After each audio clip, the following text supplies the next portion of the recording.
बिस्मिल्लाहिर्रहमानिर्रहीम। अस्सलाम वालेकुम। आज हम डिस्कस करेंगे ऑपरेटिंग सिस्टम के कंपोनेंट्स।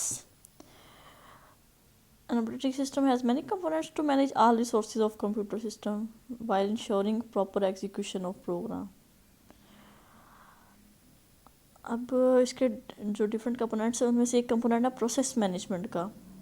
अब प्रोसेस मैनेजमेंट का जो कंपोनेंट है उसने क्या करना होता है, प्रोसेस को मैनेज करना होता है। प्रोसेस क्या है, कोई भी प्रोग्राम जो कि एग्जीक्यूशन के अंदर है, कोई प्रोग्राम है उसका जो पार्ट एग्जीक्यूशन के लिए एक्टिव है उसको हम प्रोसेस कहते हैं। एक प्रोसेस को एग्जीक्यूशन के लिए मुख्तलिफ रिसोर्सेज की ज़रूरत होती है, लाइक सीपीयू है, उसका टाइम चाहिए, मेमोरी में स्पेस चाहिए, उसको फाइल चाहिए, इनपुट आउटपुट डिवाइसेस चाहिए। अब ऑपरेटिंग सिस्टम ने जो है वो इन तमाम रिसोर्सेज को प्रोसेस के लिए मैनेज करना होता है और डिफरेंट एक्टिविटीज़ जो है उसको परफॉर्म करना होता है प्रोसेस से रिलेटेड। उसमें इसने क्या करना होता है, प्रोसेस को क्रिएट करना होता है और उसको डिलीट करना होता है। अब ये प्रोसेस सिस्टम से रेलिवेंट भी हो सकते हैं, जो यूज़र से रेलिवेंट भी हो सकते हैं। जो यूज़र का प्रोग्राम एग्जीक्यूट होगा तो यूज़र प्रोसेस कहलाएगा। अगर सिस्टम ऑपरेटिंग सिस्टम की कमांड एग्जीक्यूट होगी तो वो सिस्टम प्रोसेस कहलाएगा। उसके बाद सस्पेंशन है, मतलब कोई प्रोसेस एग्जीक्यूट हो रहा है, उसको किसी इशू की वजह से उसको एग्जीक्यूशन को स्टॉप करना है। अब इशू में से मतलब ये भी हो सकता है कि उसका टाइम स्लाइस जो है वो एंड हो गया है या कोई और वजह है जिसकी वजह से उसको सस्पेंड करना है। उसके बाद रिजम्पशन है। रिजम्पशन मतलब जिसको सस्पेंड किया है उसको दोबारा से रीस्टार्ट करना, उसकी एग्जीक्यूशन को रीस्टार्ट करना। उसके बाद जो प्रोसेस की सिंक्रोनाइजेशन के लिए मैकेनिज़्म क्रिएट करना। उसके बाद उनकी कम्युनिकेशन के लिए मैकेनिज़्म क्रिएट करना। फिर जो है वो अगर प्रोसेस के एग्जीक्यूशन के दौरान मल्टीपल प्रोसेसेस हैं, वहाँ पे लिमिटेड रिसोर्सेज हैं। जब मल्टीपल प्रोसेसेस होते हैं और लिमिटेड रिसोर्सेज होते हैं तो सम टाइम जो है वो डेडलॉक आ जाता है। डेडलॉक एक सिचुएशन होती है जहाँ पे एक प्रोसेसर ने एक रिसोर्स होल्ड किया हुआ है और दूसरे के लिए वो वेट कर रहा है। अब जिसके लिए वो वेट कर रहा है वो सेकंड प्रोसेस ने होल्ड किया हुआ है और वो भी किसी और रिसोर्स के लिए वेट कर रहा है। अब जब डिफरेंट प्रोसेसेस इस तरीके से वेट करते हैं, वेटिंग कंडीशन में आ जाते हैं और वो उन्होंने कुछ रिसोर्सेज होल्ड भी किए होते हैं, तो सिस्टम डेडलॉक में चला जाता है। मतलब कोई भी प्रोसेस अपना काम नहीं कर पाता, कोई भी प्रोसेस जो है वो एग्जीक्यूट नहीं हो पाता। तो इस सिचुएशन को हम डेडलॉक कहते हैं। सिस्टम ऐसी सिचुएशन आ जाती है, तो जब डेडलॉक की सिचुएशन आती है तो ऑपरेटिंग सिस्टम ने उसको मैनेज करना होता है। उसके बाद है मेन मेमोरी मैनेजमेंट। अब मेन मेमोरी को भी जो है मैक्सिमम यूटिलाइज करना होता है। प्रोसेस ज़्यादा होते हैं, स्पेस कम होती है। इसमें क्या होता है कि हम मेन मेमोरी यूज़ होती है हर एक एग्जीक्यूशन के दौरान डाटा को स्टोर करने के लिए जो है वो, इंस्ट्रक्शंस को स्टोर करने के लिए। अब एग्जीक्यूशन के बाद आउटपुट भी मेन मेमोरी में स्टोर होता है। तो अब हर एक प्रोसेस को मेन मेमोरी में स्पेस चाहिए होती है, इनपुट डाटा के लिए भी और आउटपुट को स्टोर करने के लिए भी। अब ये स्पेस ऑपरेटिंग सिस्टम ने एलोकेट करनी होती है। और जब कोई प्रोसेस अपना काम कंप्लीट कर लेता है तो वो एरिया डी एलोकेट भी करना होता है, मतलब उसे वापस भी लेना होता है। अब जितने भी मतलब एक्टिव प्रोसेसेस हैं उनका कुछ पार्ट जो है वो मेन मेमोरी में रखना है, कुछ जो है अगर ज़्यादा एक्टिव प्रोसेसेस हैं उसका कुछ पार्ट हार्ड डिस्क में लेके जाना है। हार्ड डिस्क को एडिशनल रैम के तौर पे यूज़ करना होता है। तो अब ऑपरेटिंग सिस्टम का एक हिस्सा होता है, इंस्ट्रक्शंस का एक हिस्सा होता है जो कि रैम को मैनेज करता है। उसमें क्या होता है कि अगर ज़्यादा प्रोसेसेस हैं कुछ मेन मेमोरी में और कुछ जो है वो हार्ड डिस्क में। एक बड़ा प्रोसेस है, उसकी जो अप्लाई इंस्ट्रक्शन है यहाँ से उसने एग्जीक्यूशन स्टार्ट करनी है वो रैम के अंदर, बाकी जो है वो वर्चुअल मेमोरी के अंदर। अब हार्ड डिस्क का वो एरिया जिसको वर्चुअल मेमोरी के तौर पे यूज़ किया जाता है उसको हम स्वैप फाइल कहते हैं। इसमें स्टोर की जाती है डाटा, स्टोर होता है, इंफॉर्मेशन स्टोर होती है, इंस्ट्रक्शन स्टोर होती हैं।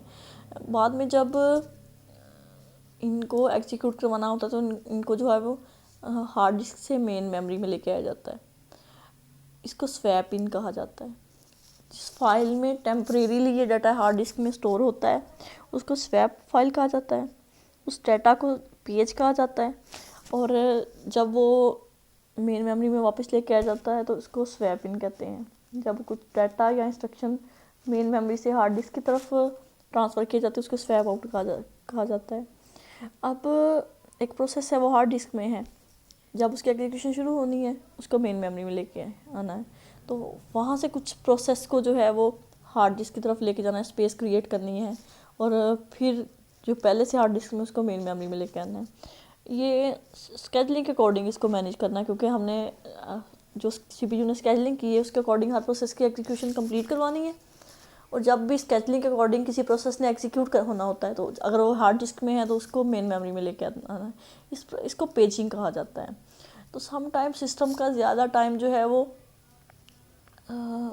एग्जीक्यूशन की बजाय स्वैप इन में या स्वैप आउट में वेस्ट होता है, जिसको हम पेजिंग कहते हैं। तो ऐसी सिचुएशन जिसमें ऑपरेटिंग का सिस्टम का ज़्यादा टाइम या कंप्यूटर सिस्टम का ज़्यादा टाइम एग्जीक्यूशन के बजाय पेजिंग में वेस्ट हो, उसको हम थ्रैशिंग कहते हैं। इसमें ये होता है कि जो थ्रोपुट होती है ऑपरेटिंग सिस्टम की या कंप्यूटर सिस्टम की, वो बहुत डाउन चली जाती है, क्योंकि इधर उधर की एक्टिविटीज़ में उसका ज़्यादा टाइम जो है वो वेस्ट होता है।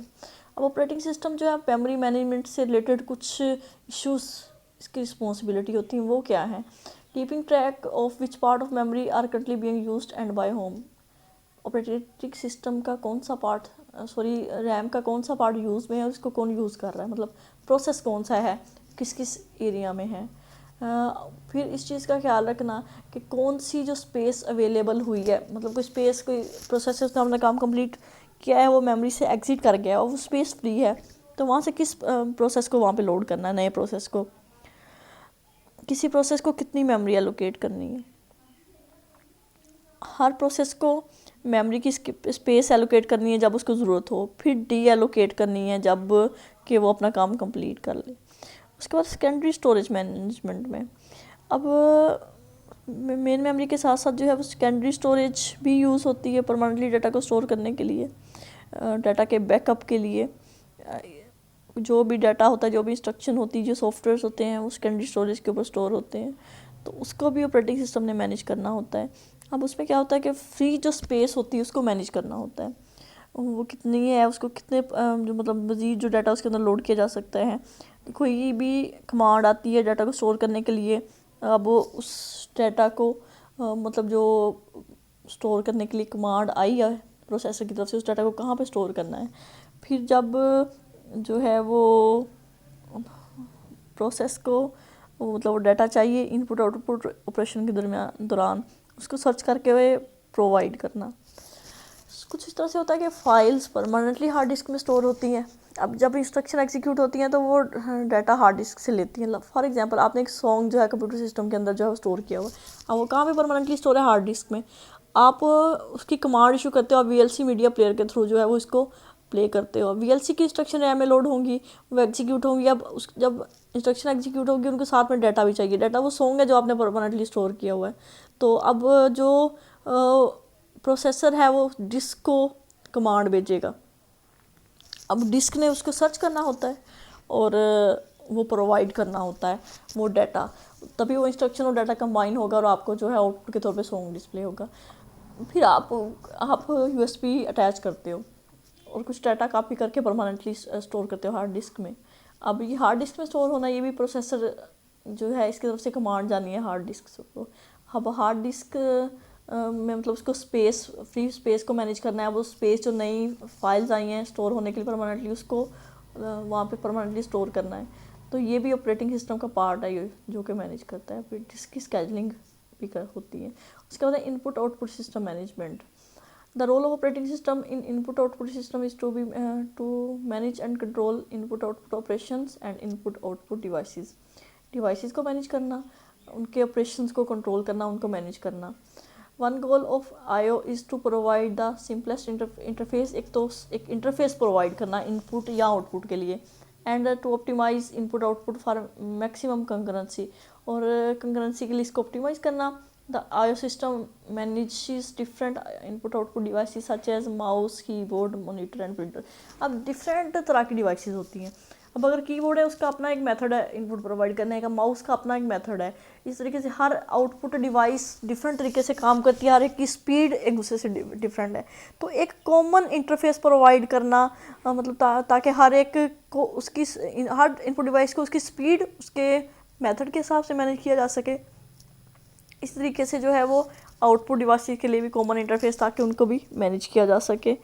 अब बफर कैशिंग सिस्टम। अब ये क्या होता है कि जब मतलब कीबोर्ड से डाटा आ रहा है, एक एक करैक्टर एंटर हो रहा है, तो वो किसी टेम्प्रेरी मेमोरी में स्टोर करना और फिर प्रोसेसर को प्रोवाइड करना। उसके बाद है जनरल डिवाइस ड्राइवर इंटरफेस, मतलब एक ऐसा इंटरफेस जहाँ पे सारी डिवाइसेस को, इनपुट आउटपुट डिवाइसेस को हैंडल किया जा सके। Drivers for specific hardware devices, her hardware के लिए जो है वो, मतलब कोई भी डिवाइस है हार्डवेयर, कीबोर्ड है, माउस है, कोई एक्सटर्नली अटैच हुई है पैराफिल डिवाइस, उसके लिए उसका ड्राइवर सर्च करना, उसको जो है वो रन करना। सबसे पहले तो जो भी डिवाइस अटैच होती है वो कन्फिगर होती है, फिर उसका अप्रोप्रिएट जो ड्राइवर है वो लोड होता है, वो एग्जीक्यूट होता है, तभी जो है वो डिवाइस वर्क कर सकती है।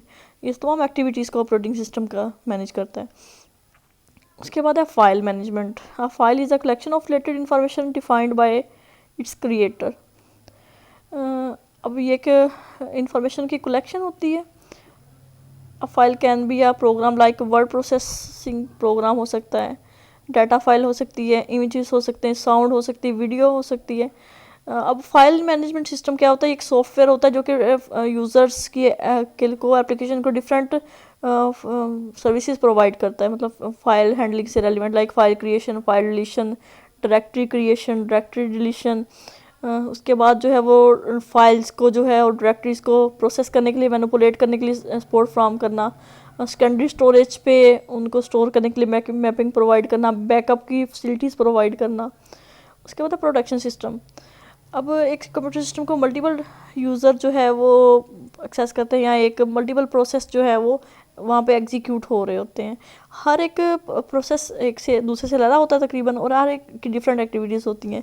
अब एक ऐसा प्रोडक्शन सिस्टम लाना कि एक यूज़र का जो प्रोग्राम है वो दूसरे यूज़र के प्रोग्राम से के साथ मिक्सअप ना हो, और एक सिस्टम की जो एप्लीकेशन है वो दूसरी के साथ मिक्सअप ना हो। तो अब मैकेनिज़्म किस तरह से प्रोवाइड किया जाता है कि सबसे पहले तो distinguish between authorized and authorized usages. सबसे पहले ये देखना है कि मतलब जो यूज़ हो रहा है, जो प्रोसेस एग्जीक्यूट हो रहा है, क्या वो अथोराइज्ड है? कोई ऐसा सॉफ्टवेयर तो नहीं एग्जीक्यूट हो रहा है, एप्लीकेशन प्रोग्राम, जिसमें वायरस हो, वो जो इलीगल एक्टिविटीज़ को परफॉर्म करे। उसके बाद जो है वो कंट्रोल कोई ना कोई जो जिसके थ्रू जो है वो सिक्योर करना है प्रोसेसेस को, सिस्टम को, डाटा को, फाइल्स को, कोई ऐसा मतलब सिस्टम प्रोवाइड करना है, कोई कंट्रोल प्रोवाइड करना है। फिर उसका जो इन्फोर्समेंट का मेथड है कि वो किस तरह से इन्फोर्स करना है, वो प्रोवाइड करना, मतलब ये भी ऑपरेटिंग सिस्टम का पार्ट है जो तमाम एक्टिविटीज़ को परफॉर्म करता है। उसके बाद नेटवर्किंग और distributed system. Distributed system is a collection of processors that do not share memory और अ क्लॉक। अब डिस्ट्रीब्यूटेड सिस्टम क्या होता है? प्रोसेसर्स की कलेक्शन होती है जो कि ना तो मेमोरी शेयर करते हैं ना क्लॉक, मतलब सिस्टम्स होंगे, इंडिविजुअल सिस्टम्स होंगे, लेकिन आपस में कनेक्ट होंगे, लेकिन वो काम को शेयर करेंगे। Each processor each processing each processor has its own memory. हर एक प्रोसेसर की अपनी मेमोरी होगी। The processors in the system are connected through a communication network, लेकिन ये कम्युनिकेशन नेटवर्क के थ्रू कनेक्ट होंगे। Distributed system provides access to various system resources. अब इसलिए होता है ताकि मुख्तलिफ कंप्यूटर सिस्टम के अंदर रिसोर्सेज पड़े हुए हैं, उसको मुख्तलिफ यूज़र्स जो है वो एक्सेस कर सकें। अब ये इसलिए मतलब होता है कि हमने कंप्यूटेशन स्पीड अप करनी होती है, मतलब एक हमने क्या करना है, नेटवर्किंग क्रिएट करनी है, सिस्टम को कनेक्ट करना है। अब एक प्रोसेस है, उसको डिवाइड करके डिफरेंट कंप्यूटर से प्रोसेसर से एग्जीक्यूट करवाना। इससे क्या होता है कि जो कंप्यूटेशन उसकी स्पीड अप होती है, रिलायबिलिटी इंक्रीज़ होती है, अवेलेबिलिटी इंक्रीज़ होती है। मतलब एक सिस्टम अगर मतलब प्रोसेस को एग्जीक्यूट कर रहा है, अब वो किसी वजह से अपने काम को कंटिन्यू नहीं कर सकता, तो नेक्स्ट सिस्टम जो है वो उसके बिहाफ पे वो प्रोसेसिंग परफॉर्म कर सकता है। उसके बाद है command interpreter system. Command interpreter system is an interface between the user and operating system. अब ये एक सिस्टम होता है जो कि यूज़र और ऑपरेटिंग सिस्टम के दरमियान में होता है। It is one of the most important system program for operating system. ये बहुत अहम program, it use to read and execute user command. अब इसको किस लिए इस्तेमाल किया जाता है? यूज़र की कमांड्स को रीड करने के लिए, उनको एग्जीक्यूट करने के लिए। Some operating system provide command interpreter in the kernel. अब कुछ सिस्टम्स के अंदर जो मतलब कमांड यूज़र राइट करता है, एक कमांड प्रॉम्प्ट होता है, इसके अंदर कमांड एंटर करता है। अब सिस्टम उसको रीड करता है, उसको एग्जीक्यूट करता है। पहले उस कमांड को अंडरस्टैंड करना ज़रूरी है, मतलब इंटरप्रीट करना ज़रूरी है। तो कुछ ऑपरेटिंग सिस्टम तमाम ही जो है वो कमांड के इंटरप्रेटर प्रोवाइड करते हैं। कुछ में ये जो इंटरप्रेटर होता है ये कर्नल का हिस्सा होता है। The command interpreter system is also known as command line interpreter और शेल।